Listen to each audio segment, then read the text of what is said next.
kalmakka Gülgünü gelgene gembes Gülgünü mınağı candı Gülgünü gelgene gembes Kulkınıp çaloygan bay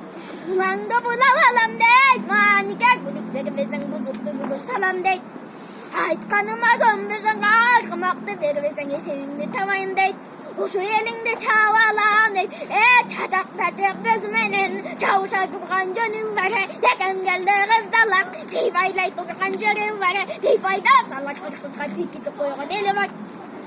Emese usul kapırdın ezelden bizden geki var Emi çalışbay varla ne korsan Aytkanına gönül azulsun gitme digizbey Ovalama çaktısın bir eline Hayratın gedip boyundan Havake olmaya kalkan ekersin Halmaklardan kakacep Havake olmaya kalkan ekersin Oyganın bana solganda Hayat tekegengende Hayrat kalmak mancağa Oşanda taktı versense Kalkanın bana solganda Kanka kaçıp kalkengende Kızılın gözü benden Kayınganda kalkende Oşanda taktı versense Bundan da havake Rahatın bana solgacep Vatandı kana versen Manikay versen olganda Baktanıp kalmak kalbay bana kılacaptak muzlukcak Anan taktı valbay Ve kızısına digen son kızıktı muktap salvay var Kızıldağa dit boncuk kızılın çok kalbay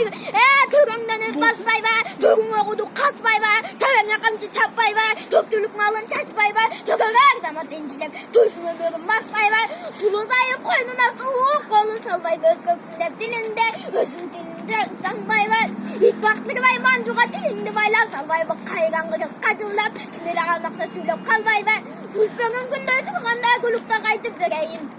Küçüğün eken bul kapır Tülün düpkülde şüpkarayın Aydın mayday turganda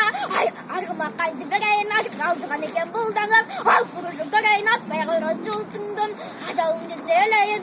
Çigit bire kaldasa cinihanın türüyün Sasıran domuzlarından Sazayın kolga vereyim Kaç kılavarın yolunda kalmaktı beklep vereyim Uşuk hazırdanan kapıdan Ben bugün kalınca